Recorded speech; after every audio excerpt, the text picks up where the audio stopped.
No presidential election? No problem for Saturday Night Live.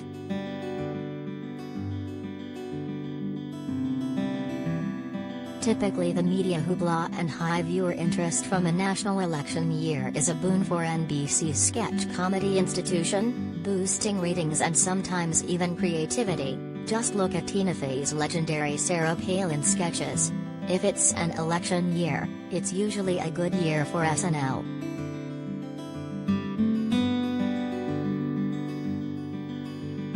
But season 47 of the Comedy Institution, which has had an excellent first 6 episodes, proves that a presidential election might hurt the show creatively more than it helps. Unburdened by the demands of commenting on every political gaffe and presidential debate, and eschewing high-profile celebrity cameos as public figures, sorry, Jim Carrey, SNL this season so far has been unexpectedly hilarious, delightful and thrilling. Its cast, though still large and unwieldy, with 15 regulars and 6 featured players, has rarely been so well deployed.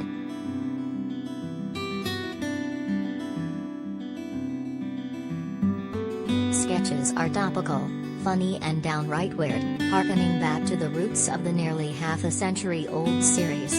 Most of all, the new season feels as if everyone involved is finally having fun again, which makes it so much easier for a viewer to have fun, too.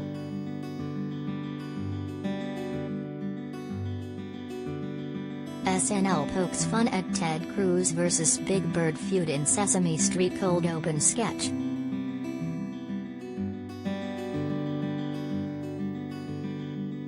The best sketches are the oddball bits that are sometimes divorced entirely from current events.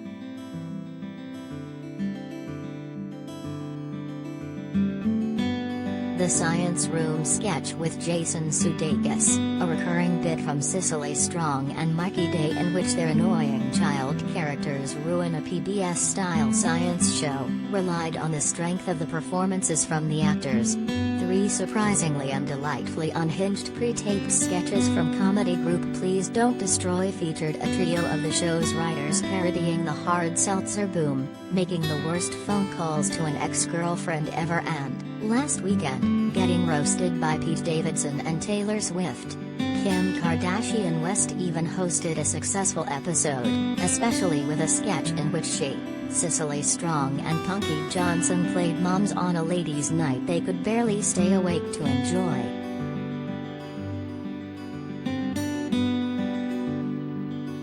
OJ does leave a mark. SNL host Kim Kardashian jokes about divorce, family and Simpson.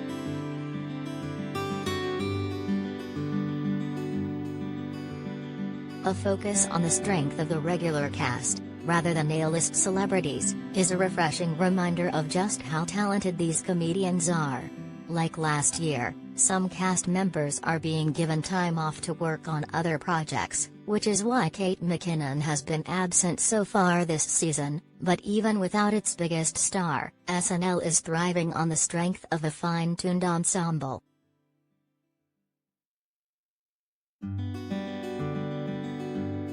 New featured player James Austin Johnson is a clear standout, taking on Joe Biden and Donald Trump impressions, but not in the same episode, that are better than the ringers, Carrie and Alec Baldwin, whom producer Lorne Michaels has brought in for the past few years.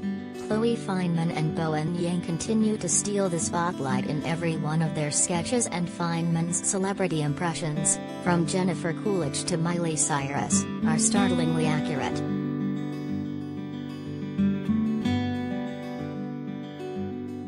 The cold open segments are still primarily the home of political content, but they are often overshadowed by the great sketches that follow. The October 2nd season premiere, which featured a great hosting turn from Owen Wilson, opened with prominent Democrats fighting. It was fine, but a much funnier topical sketch later in the episode was set at a contentious school board meeting. The theme was as universally recognizable to audiences as a Biden and Democrats sketch, but instead of relying on impressions and repeated headlines, the writers and performers let themselves simply get wacky, playing on broad tropes, existing SNL characters and the strength of ego and Woden's strong and frequent delivery of her line, "Nope," in response to the crazy characters.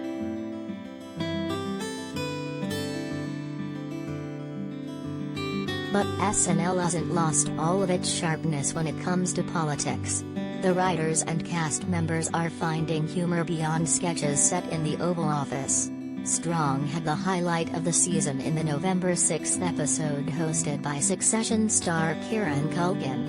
Appearing on Weekend Update as Goober the Clown, she offered a darkly funny and immensely powerful commentary on the current anti-abortion laws facing legal challenges by talking frankly about her own abortion, while spinning her bow tie and spraying Colin Yost with water from a fake boutonniere. It was bold, brave, funny and a reminder of how revelatory and impactful SNL can be.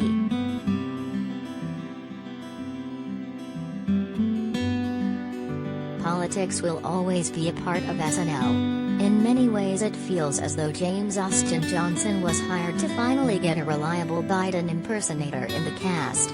But it is heartening to see that the sketch series can be so creatively successful even when there are fewer stranger-than-fiction occurrences every day in Washington.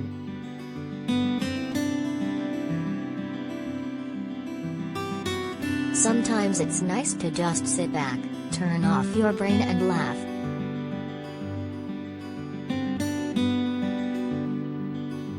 SNL debuts new Joe Biden. Cicely Strong's Kirsten Sinema isn't here to make friends.